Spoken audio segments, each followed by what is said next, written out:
Hey friends, running late this morning. I never sleep late, but I did this morning. We're going to begin our time together with a shorter poem by Charles Wesley called Come Divine Interpreter. Come Divine Interpreter, bring me eyes to read thy book, ears the mystic words to hear, words which did from thee proceed. Words that endless bliss impart, kept in an obedient heart. All who read or hear are blessed, if thy plain commands we do. Of thy kingdom here possessed, thee we shall in glory view, when thou comest on earth to abide, reign triumphant at thy side. Amen.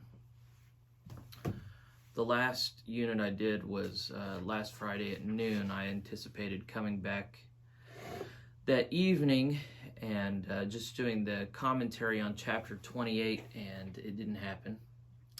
So what needs to happen this morning is I need to read over chapter 28 again. It's a hard chapter. And then it looks like the commentaries is pretty, there's a good deal of commentary. So I think we're only going to do this one chapter this morning. And that's right, because it covered a lot of ground. So the context of this is that the 12 tribes are gathered as they enter into the Holy Land. 6 tribes at Mount Gerizim, 6 tribes at Mount Ebal. In between them is a valley where the Ark of the Covenant is. There have been a series of curses issued by the tribes at Mount Ebal. And then after this ceremony, then that's where it's taking us right now. Okay. Listen to the word of God. And it shall come to pass, if thou shalt hearken diligently unto the voice of the Lord thy God, to observe and to do all his commandments which I command thee this day, that the Lord thy God will set thee on high above all nations of the earth. And all these blessings shall come on thee and overtake thee, if thou shalt hearken unto the voice of the Lord thy God. Blessed thou shalt be in the city, and blessed shalt thou be in the field. Blessed shall be the fruit of thy body, and the fruit of the ground, and the fruit of thy cattle, the increase of thy kine, and the flocks of thy sheep. Blessed shall be thy basket and thy store. Blessed shalt thou be when thou comest in, and blessed shalt thou be when thou goest out. The Lord shall cause thine enemies that rise up against thee to be smitten before thy face. They shall come out against thee one way, and flee before thee 7 ways. The Lord shall command the blessing upon thee in thy storehouses, and in all that thou settest thine hand unto, and he shall bless thee in the land which the Lord thy God giveth thee. The Lord shall establish thee a holy temple unto himself, as he hath sworn unto thee, if thou shalt keep the commandments of the Lord thy God, and walk in his ways. And all the people of the earth shall see that thou art called by the name of the Lord, and they shall be afraid of thee.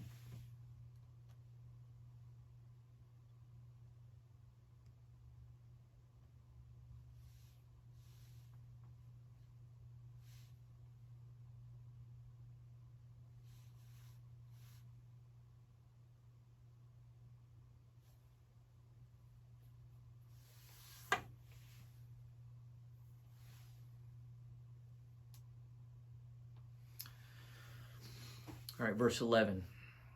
And the Lord shall make thee plenteous in goods, in the fruit of thy body, and in the fruit of thy cattle, and in the fruit of thy ground, in the land which the Lord sware unto thy fathers to give thee. The Lord shall open unto thee his good treasure, the heaven, to give rain unto the land in his season, and to bless all the work of thine hand. And thou shalt lend unto many nations, and thou shalt not borrow. And the Lord shall make thee the head and not the tail, and thou shalt be above only, and thou shalt not be beneath. if that thou hearken unto the commandments of the Lord thy God, which I command thee this day, to observe and to do them. And thou shalt not go aside from any of the words which I command thee this day, to the right hand or to the left, to go after other gods to serve them. But it shall come to pass, if thou wilt not hearken unto the voice of the Lord thy God, to observe to do all his commandments and his statutes which I command thee this day, that all these curses shall come upon thee and overtake thee. Cursed shalt thou be in the city, and cursed shalt thou be in the field. Cursed shall be thy basket and thy store. Cursed shall be the fruit of thy body, and the fruit of thy land, the fruit of thy kine, and the flocks of thy sheep. Cursed shalt thou be when thou comest in, and cursed shalt thou be when thou goest out. The Lord shall send upon thee cursing, vexation, and rebuke, and all that thou settest thine hand unto for to do.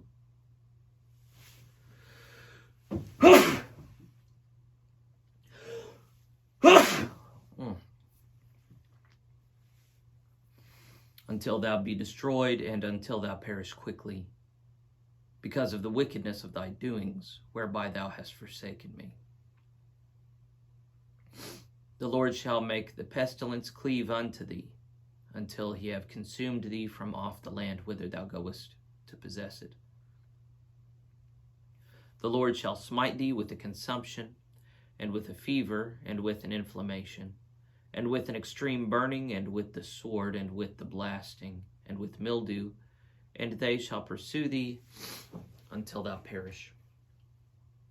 And thy heaven that is over thy head shall be brass, and the earth that is under thee shall be iron. The Lord shall make the rain of thy land powder and dust. From heaven shall it come down upon thee until thou be destroyed. The Lord shall cause thee to be smitten before thine enemies. Thou shalt go out one way against them, and flee 7 ways before them, and shalt be removed into all the kingdoms of the earth. And thy carcass shall be meat unto all fowls of the air, and unto the beasts of the earth, and no man shall fray them away. The Lord will smite thee with the botch of Egypt, with the emerods, and with the scab, and with the itch, whereof thou canst not be healed. The Lord shall smite thee with madness, and blindness, and astonishment of heart. And thou shalt grope at noonday, as the blind gropeth in darkness. And thou shalt not prosper in thy ways, and thou shalt be only oppressed and spoiled evermore, and no man shall save thee. Thou shalt betroth a wife, and another man shall lie with her. Thou shalt build a house, and thou shalt not dwell therein. Thou shalt plant a vineyard, and shalt not gather the grapes thereof. Thine ox shall be slain before thine eyes, and thou shalt not eat thereof. Thine ass shall be violently taken away from before thy face, and shall not be restored to thee. Thy sheep shall be given unto thine enemies, and thou shalt have none to rescue them.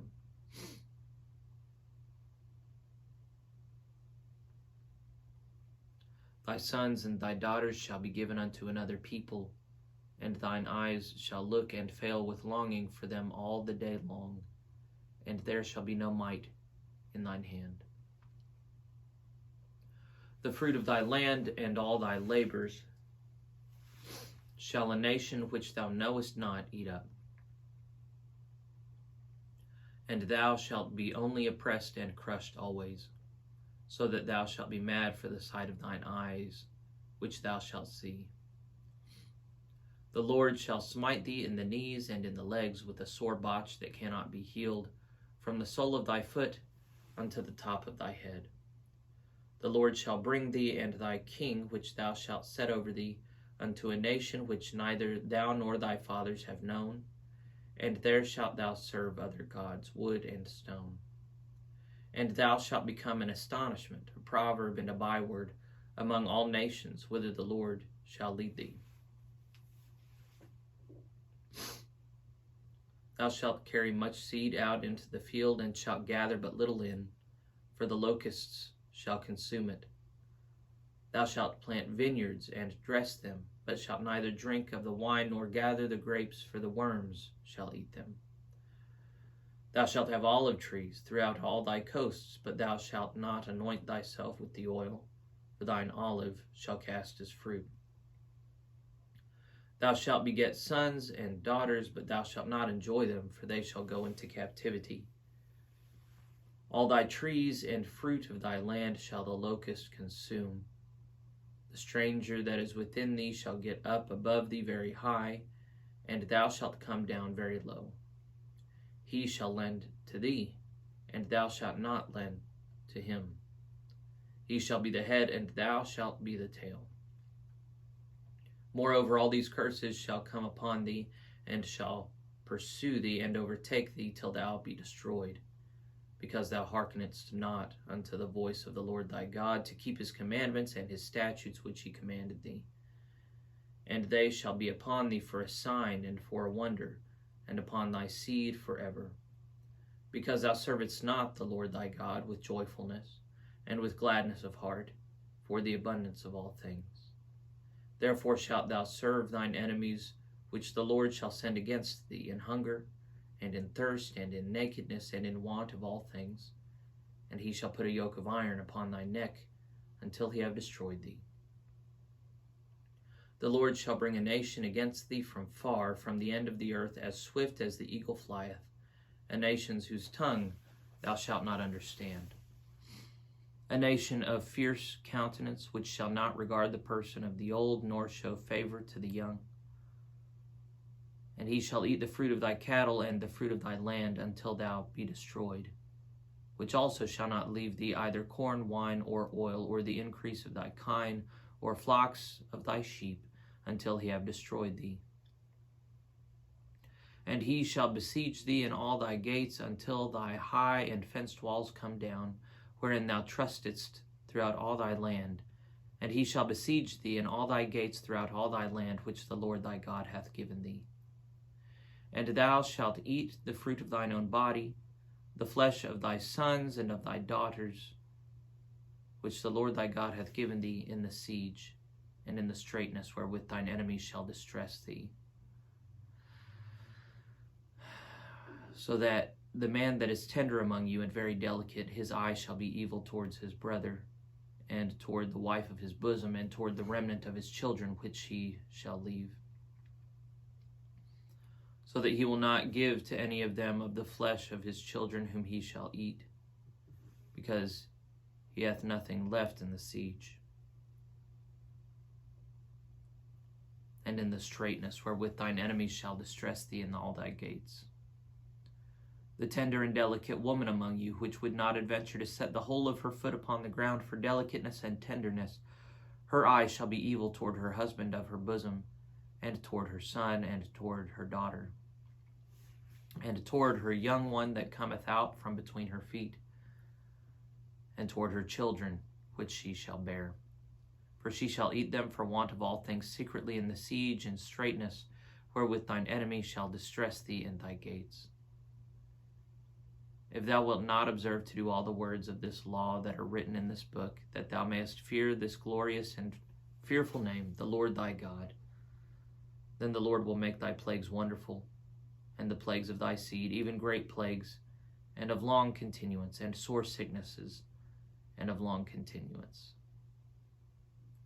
Moreover, he will bring upon thee all the disease of Egypt, which thou wast afraid of, and they shall cleave unto thee.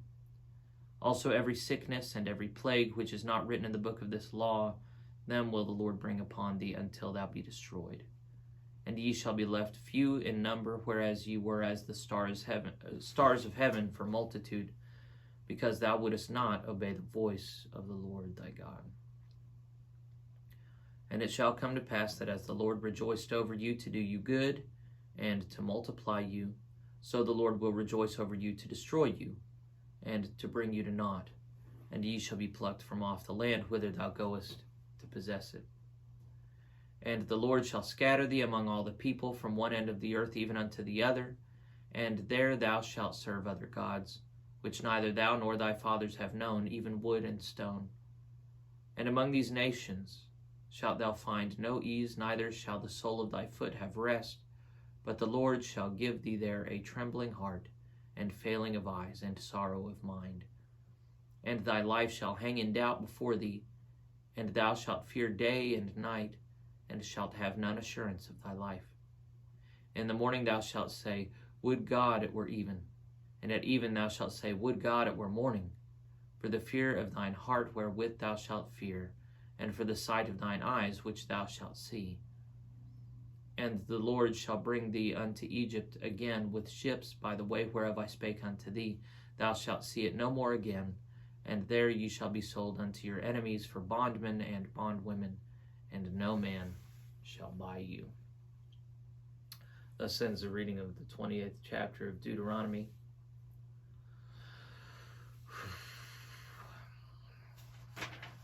So the way John Wesley divides this up is begins with the blessings of obedience, personal, family, and national, in verses 1 through 14. And then the curses of the disobedient, their extreme vexation, verses 15 through 44. Oh, and then he has a final section of their utter ruin and destruction in verses 45 through 68. So, in the previous chapter, we took note that J.W. was inclined to say that these blessings, or these curses that were offered at Mount Ebal, were actually more positive in nature than negative. And I kind of scratched my head at that because it really doesn't seem that cursing is positive. They announced only curses at the mountain. They didn't announce blessings.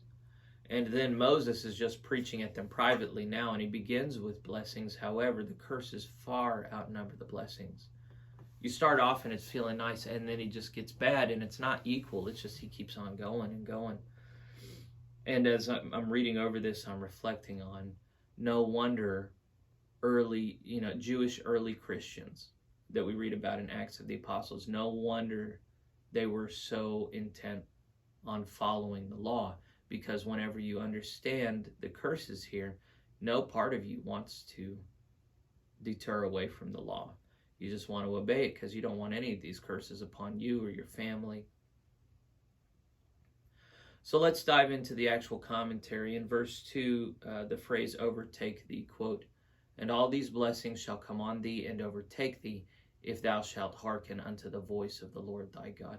Something I haven't told yet, but it's important. I heard a Hebrew rabbi say once, and I kind of remember this from my time translating Hebrew, there isn't actually a word in Hebrew for obey or obedience. Rather, when someone obeys, it says they hear the voice of the Lord God, or they attend upon the voice. So that's why Shema is such an important verb. That's the one where a few chapters ago, hear, O Israel, the Lord our God, the Lord is one. When you hear the voice, the kol is the Hebrew word for voice, then that means that you obey. So here, these blessings are all contingent upon listening to God's voice and obeying his commandments.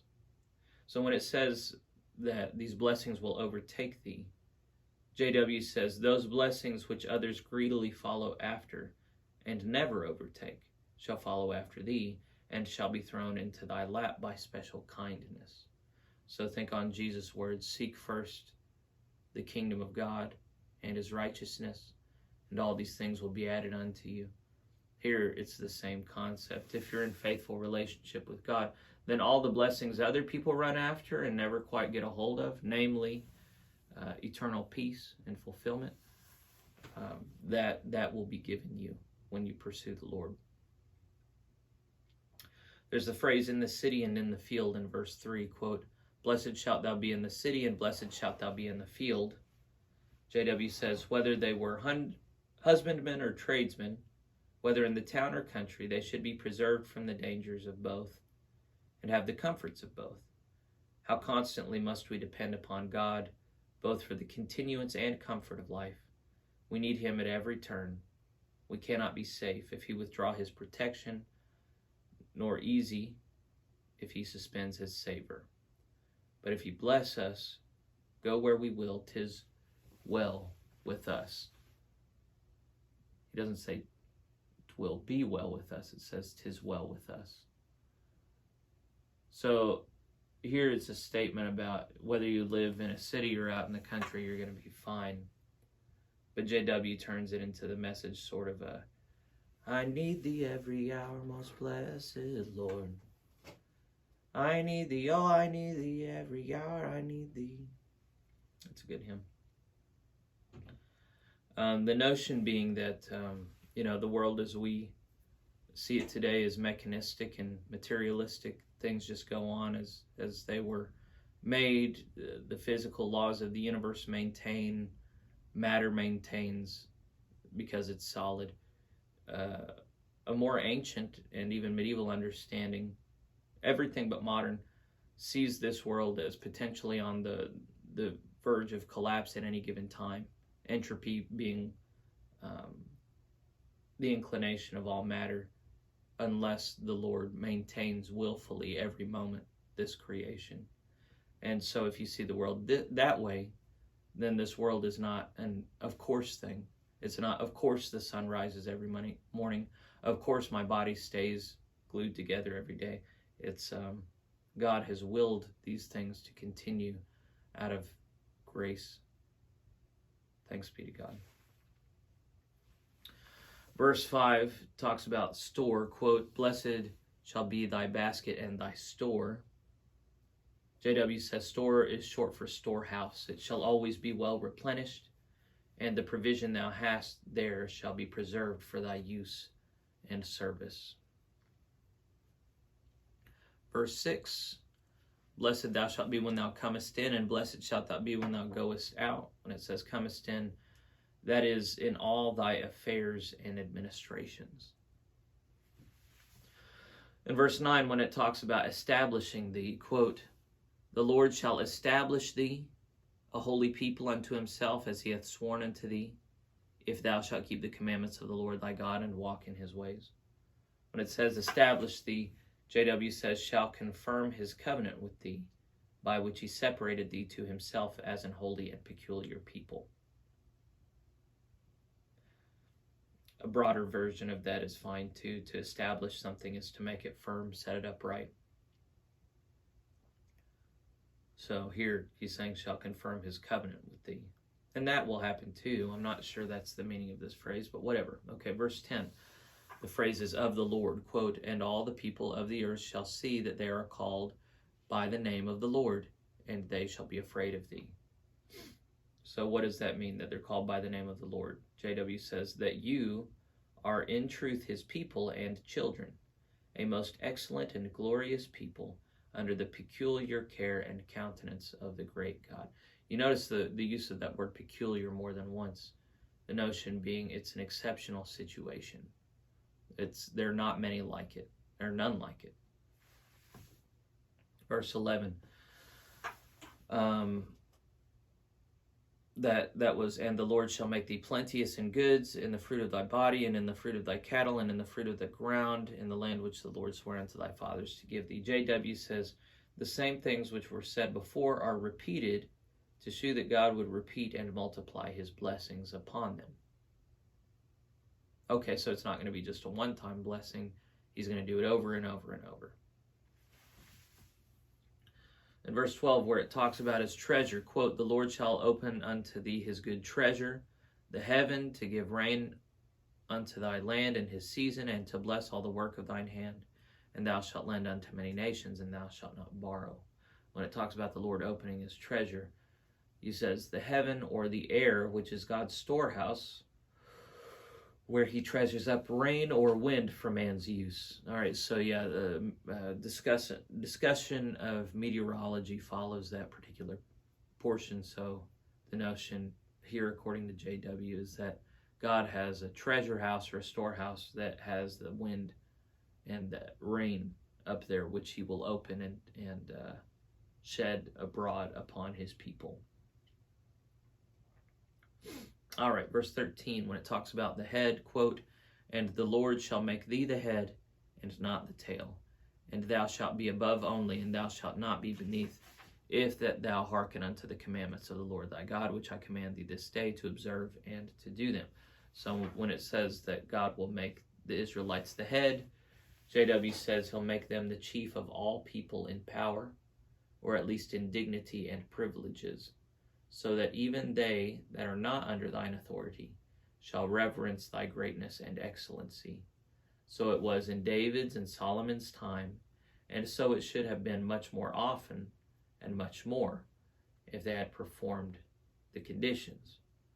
So here's where, we skirt up against prosperity gospel again, because the notion is that if they're faithful, God will bless the work of their hands. He'll bless them materially. Other people won't have dominion over them. They will have dominion over all people. No one will get the upper hand over them. And this was fulfilled for a short time in the reigns of King David and his son Solomon, but then it fell apart after that and they never got it back. It's funny. No, it's not funny. But the way, if you look at the history of the Jewish people since then, they will, anywhere they go, they'll be an insular population. They'll kind of band together and they'll do trade together and they'll help each other out. And what you find in lots of places is they start to get the upper hand in lots of areas, and then non-Jews band up against them. They get anti-Semitic, and then they participate in holocausts and pogroms, and they tear them apart. They don't let Jews get the upper hand. Here God is saying, I'm going to give you the upper hand. Nobody's going to take it from you. You're going to be the one in charge. Nobody's going to harm you. JW, his interpretation would be, and many classical Christians would say, when Jews stopped faithfully observing the commandments, that's when the Lord guaranteed that they would never have the upper hand again. In verse 15, talks about overtaking you. Verse 15, let's see, here we are. But it shall come to pass, if thou wilt not hearken unto the voice of the Lord thy God, to observe, to do all his commandments and his statutes, which I command thee this day, that all these curses shall come upon thee and overtake thee. So before it was these blessings will overtake thee, now it's curses. JW says, so that thou shalt not be able to escape them, as thou shalt vainly hope and endeavor to do. There is no running from God, but by running to him. No flying from his justice, but by flying to his mercy. That's a good quote. So there's a series of horror movies called Final Destiny, where usually it's some young, attractive people cheat death in some way, but then death is not to be cheated, and each of them dies in grotesque and scary ways. I wouldn't recommend these movies. I saw them whenever I was a teenager. But here's the notion about these curses. There's going to be nothing you can do, nowhere you can go to avoid God's curse. In verse 20, uses the word vexation, quote, the Lord shall send upon thee cursing, vexation, and rebuke, in all that thou settest thine hand unto for to do, until thou be destroyed, and until thou perish quickly, because of the wickedness of thy doings, whereby thou hast forsaken me. When it talks about vexation, JW says this seems chiefly to concern the mind, arising from the disappointment of hopes and the presages of its approaching miseries. So in the context of this verse, vexation is not all the curses that come, it's just vexation of mind in this curse arising from your disappointment and knowing the curses that are coming. And then when it talks about rebuke, sending rebuke, namely from God, not so much in words by his actions, as by his actions, by cross providences, by sharp and sore afflictions, by the stuff to come, basically. In verse 23, it talks about brass and iron, quote, and thy heaven that is over thy head shall be brass, and the earth that is under thee shall be iron. Brass means, JW says, like brass, hard and dry and shut up from giving rain. When it says the heavens will be brass, hard and dry, shut up from giving rain. When it says the earth will be iron, it means hard and chapped and barren. All right, verse 24, when it talks about dust, quote, the Lord shall make the rain of thy land powder and dust, From heaven shall it come down upon thee till thou be destroyed. JW says, either thy rain shall be as unprofitable to thy ground and seed as if it were only so much dust, or instead of rain shall come nothing but dust from heaven, which being raised and carried up by the wind in great abundance, returns and falls upon the earth as it were in clouds or showers. So if you've ever seen a sandstorm, that could be what the Lord is he's saying, instead of sending you rain of water, I'm going to send you rain of dust and dirt. In verse 27, it talks about the botch of Egypt. It talks about a botch a couple of times, but in 27 it says, the Lord will smite thee with the botch of Egypt, and with the emerods, and with the scab, and with the itch, whereof thou canst not be healed. The botch of Egypt, according to J.W., such boils and blains as the Egyptians were plagued with, spreading from head to foot. So when you read Exodus and the 10 plagues, one of those plagues is striking people with boils and blains, and that's what it's talking about here. And then when it talks about emerods, the JW says, or piles. Emerods are hemorrhoids. So they're hemorrhoids that manifest in big mounds in your secret places, in other places. So the Lord is promising blemishes and blights and painful body manifestations. In verse 28, it talks about blindness, quote, the Lord shall smite thee with madness and blindness and astonishment of heart. JW says blindness of mind, not literal blindness, so that they shall not know what to do. I don't know if y'all have ever, I have a good brain usually, but sometimes my brain is just not working and I just can't do problem solving. I can't process my emotions helpfully. I'm just dysfunctional. And here that's what JW is saying with the blindness, that the Lord is going to dismantle their minds so that they can't even reckon with the situation. When it talks that they're going to be filled with astonishment, JW says, they shall be filled with wonder and horror because of the strangeness and soreness of their calamities. So this isn't like an amazing, that rainbow is astonishing. It's, I cannot understand how awful my life is right now. When it says they will grope at noonday in verse 29, quote, and thou shalt grope at noonday as the blind gropeth in darkness, and thou shalt not prosper in thy ways, and thou shalt only be oppressed and spoiled evermore, and no man shall save thee. When it says they will grope at noonday, JW says, in the most clear and evident matters thou shalt grossly mistake. So noonday is when it's brightest outside. You should be able to see everything and to move accordingly, but you're not going to be able to. The plainest things are not going to be self-evident to you. You're going to have no common sense. You're going to mess up everything. When it talks about thy ways in verse 29, quote, thou shalt not prosper in thy ways, JW says, thy counsels and enterprises shall be frustrated and turn to thy destruction. So it's the opposite of these blessings that were offered before. There's a phrase in verse 32, unto another people, quote, thy sons and thy daughters shall be given unto another people, and thine eyes shall look and fail with longing for them all the day long, and there shall be no might in thine hand. When it says your children are going to be given to another people, by those who have conquered them and taken them captives, who shall give or sell them to other persons. So we're getting close to the foretelling of their defeat and exile. When it says that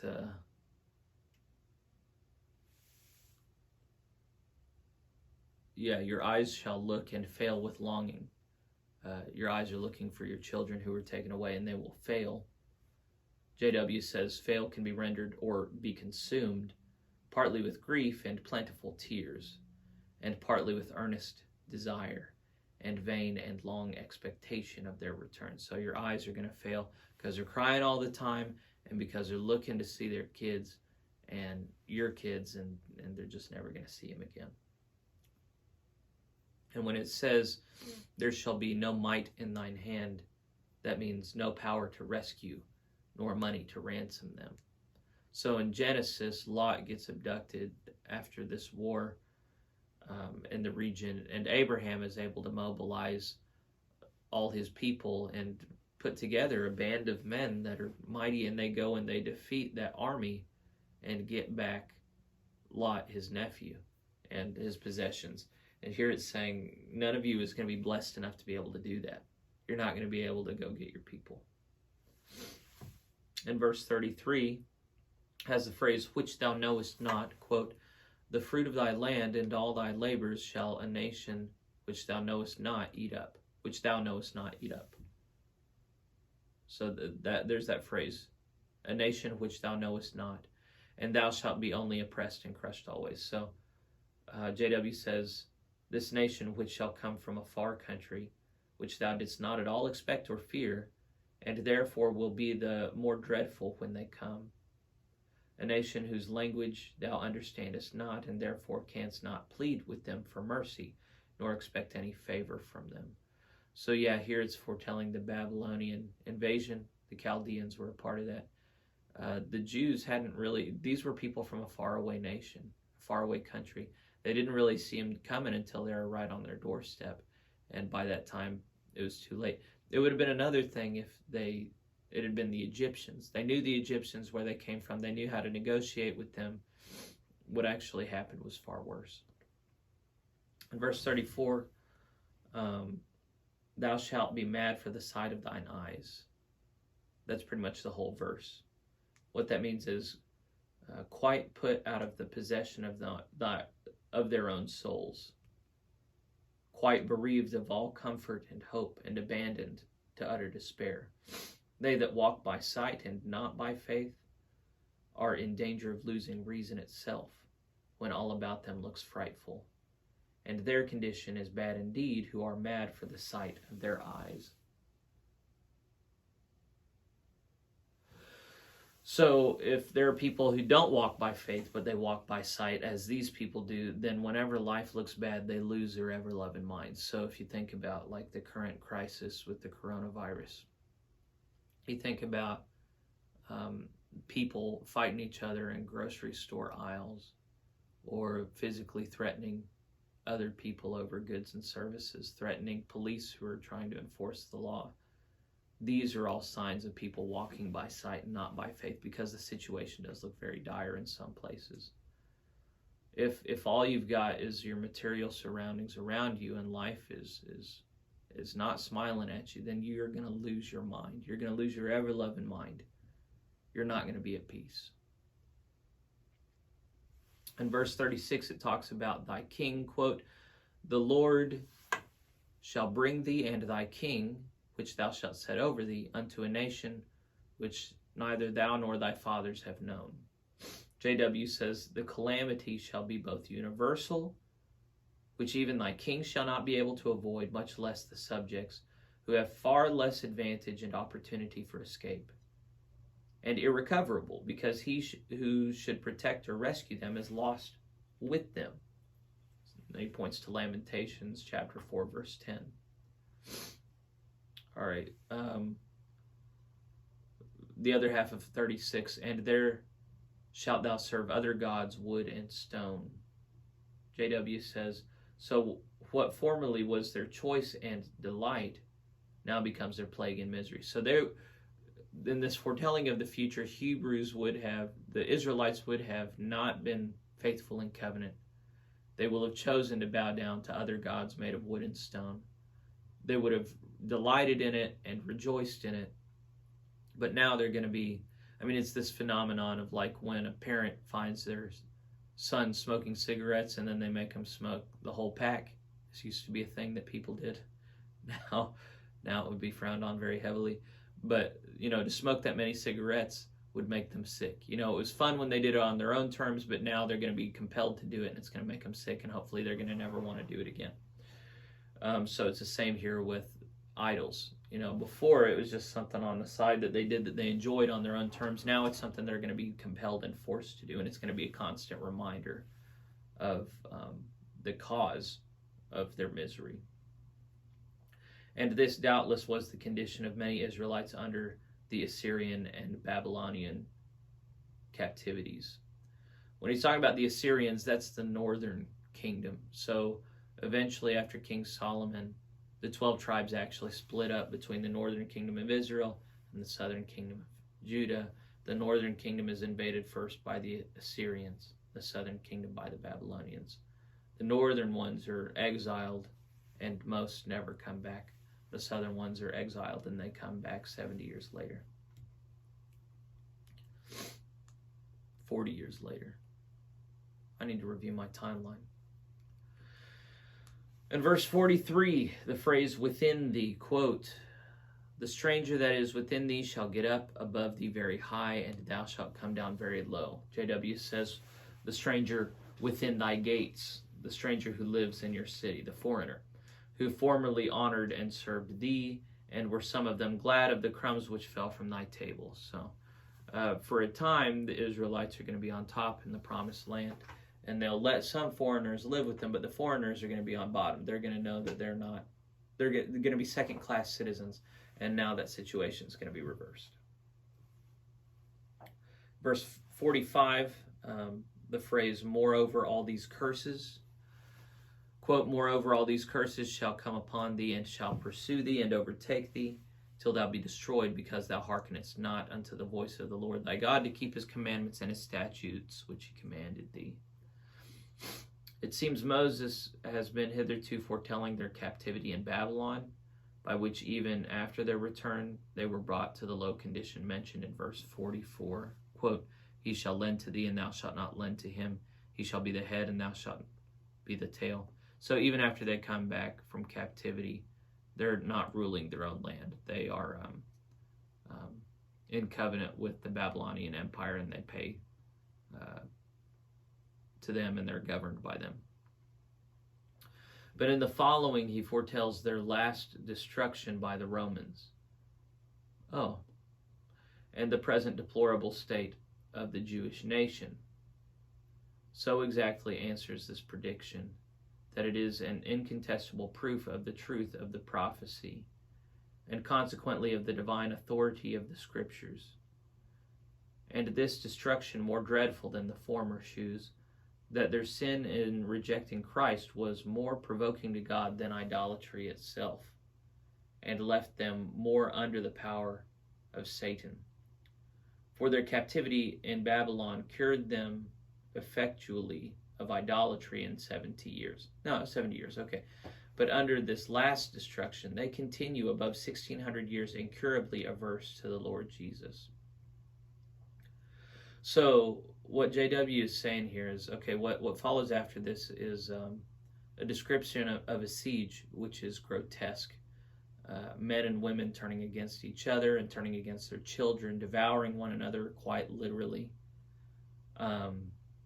And while Jerusalem was under siege during the Babylonian invasion, here JW is saying that this actually more accurately describes when the Romans came and encamped against Jerusalem in the year 70. No, I think that was actually the year 130. Because that was the Bar Kokhba revolt, I think. But also they came and encamped in the year 70 and broke down Jerusalem's walls. So I don't know which one JW is saying this would be. But he's saying that this first series of curses was a plague upon Israel for their idolatry. And the exile effectively cures them of their drive for idolatry. When they come back into the land, they don't worship idols anymore. They learn their lesson. But there's still a further sin that they do, which is when the Lord sends his Messiah, which he gave them the heads up about, and they don't receive him, in fact they kill him, then that is what earns them this latter punishment from the Lord. So JW says chapter 28 here proves the real veracity, truth of this prophecy, because it foretells these different times in history. And it also proves the importance of Christ Jesus, who, if you reject him, there's an eternal condemnation. This is a pretty typical interpretation until recently. Christians have stopped talking in these terms mainly because of the Holocaust. In the Holocaust, millions of Jews were killed. It was a terrible, terrible thing. And Christians learned to see that as an outgrowth of what would be characterized here as anti-Semitic theology. The notion that the Jews in any sense earned their punishment is reprehensible to the modern world. I'm not telling you that to show my hand on where I stand with all this, so much as just to explain why it is that we don't often hear stuff like this from pulpits anymore. In verse 46, there's a question of who they is. Quote, "And they shall be upon thee for a sign and for a wonder, and upon thy seed forever." It's talking about the curses. These curses now mentioned. When it says that they are a wonder, will be a wonder, it means a signal and wonderful to all that hear of them. 'Tis amazing a people so incorporated should be so universally dispersed, and that a people scattered in all the nations should not mix with any, but like Cain, be fugitives and vagabonds, and yet so marked as to be known. So Cain, he killed his brother Abel, and then God put a mark on him so that people would know to leave him alone. Because Cain said, these curses are too much for me to bear. People are going to kill me. God said, no, I'm going to put my mark on you.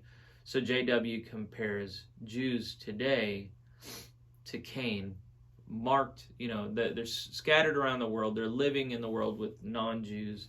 Everybody knows who they are. They're separate, reviled, but not killed. Verse 54 talks about evil, quote, "So that the man that is tender among you and very delicate, his eye shall be evil towards his brother and toward the wife of his bosom."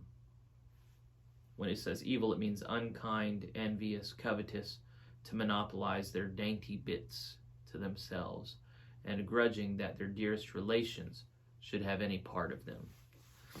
So yeah, there are people like this today who look at their family not as being on the same team, but as competitors that they want to get a leg up over. I forget what the saying. Verse 56, it says evil again, quote, "The tender and delicate woman among you, which would not adventure to set the sole of her foot upon the ground for delicateness and tenderness, her eye shall be evil toward the husband of her bosom, and toward her son, and toward her daughter." What it means in this context is unmerciful. She will desire or design their destruction for her food. Yikes. So this is in the context of the siege. When there's a setting of scarcity, people are not going to be sharing with one another, looking out for each other. They're going to turn against one another, against their own families, against the most vulnerable members of their families. In verse 57, it talks about her young one, quote, "And toward her young one that cometh out from between her feet, and toward her children which she shall bear.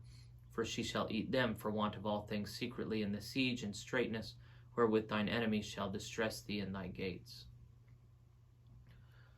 In Hebrew, when it talks about her young one, it says literally after birth. That which was loathsome to behold will now be pleasant to her. Okay, so when a woman gives birth, it's not just the baby that comes out, there's afterbirth. I forget what that thing is called.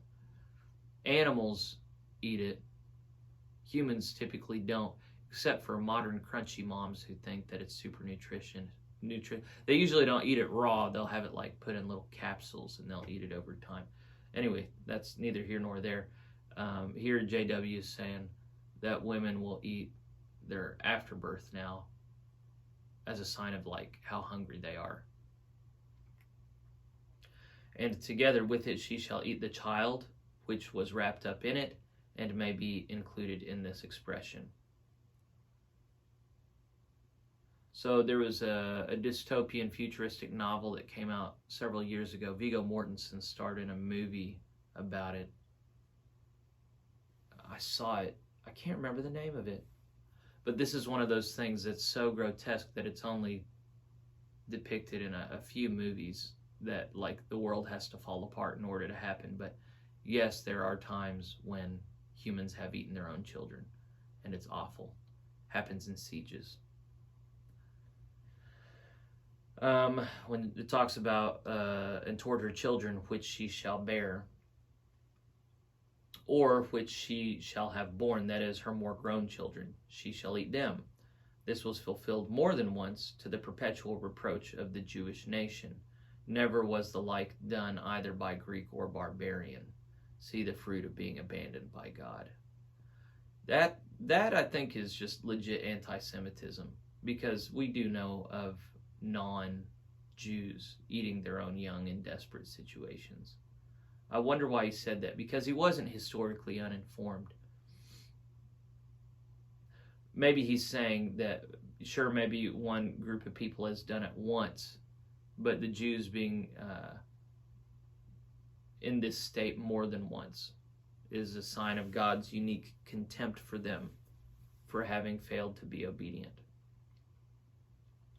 In verse 63, quote, to destroy you, and it shall come to pass that as the Lord rejoiced over you to do you good and to multiply you, so the Lord will rejoice over you to destroy you and to bring you to naught, and ye shall be plucked from off the land whither thou goest to possess it. When it says that he will rejoice to destroy you, his just indignation against you will be so great that it will be a pleasure to him to take vengeance on you.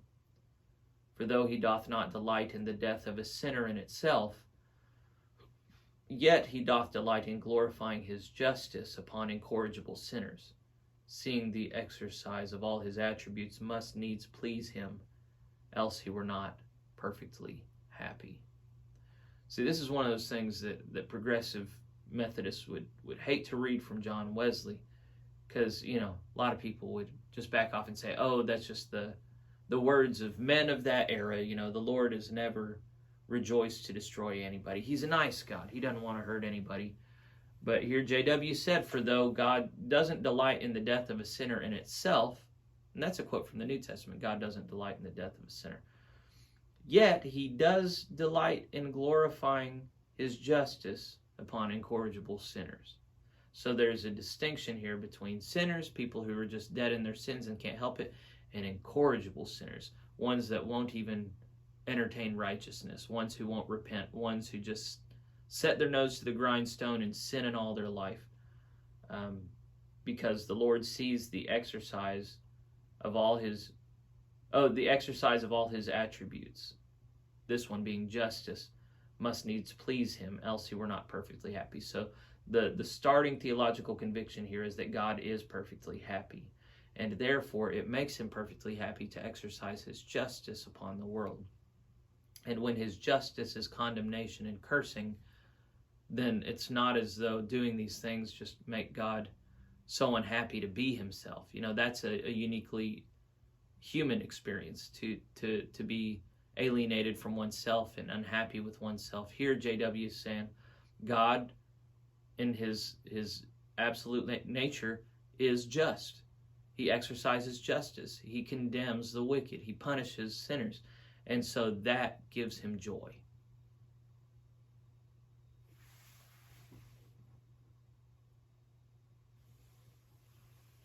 Verse 65, it says, neither shall thy foot have rest, quote, and among these nations shalt thou find no ease, neither shall the sole of thy foot have rest, but the Lord shall give thee there a trembling heart, and a failing of eyes, and sorrow of mind.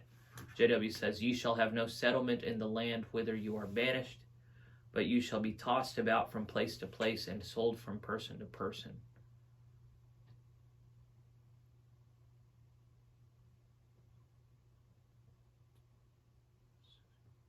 Does it talk about Canaan in verse 65? It says it does, but it doesn't. I don't see it. But anyway, he talks about Cain again and how he had to wander about. We've covered these ideas sufficiently, I think. In verse 66, says, thy life shall hang in doubt, quote, and thy life shall hang in doubt before thee, and thou shalt fear the day and night, and shalt have none assurance of thy life. JW says, either because thou art in the hands of thy enemies that have power and want no will to destroy thee, or because of the terrors of thine own mind, and the guilt of thy conscience making thee to fear, even where no fear is. So you're just going to feel uncertain all the time. You're going to be in doubt all the time about if you're in good shape or not. All right, the final thing is the phrase into Egypt. No, it picks on verse 68 a little bit more. The whole verse 68 is, and the Lord shall bring thee into Egypt again with ships, by the way whereof I spake unto thee. Thou shalt see it no more again, and there ye shall be sold unto your enemies for bondmen and bondwomen, and no man shall buy you. Okay, when it says you shall be sold into Egypt, JW says this was literally fulfilled under Titus, that's a Roman general who invaded, when multitudes of them were carried thither in ships and sold for slaves. And this expression seems to mind them of that time when they went over the sea without ships, God miraculously drying up the sea before them, which now they would have occasion sadly to remember. So they left Egypt through the sea on dry ground. Now they're coming back on the sea in slave ships. The phrase by the way or to the way, and the way seems not to be meant here of the usual roadway from Canaan to Egypt, which was wholly by land, but to be put for the end of the way or journey, even the land of Egypt. For to this and not to the roadway between Canaan and Egypt agree the words here following, whereof I speak unto thee. Thou shalt see it, that is Egypt, no more again.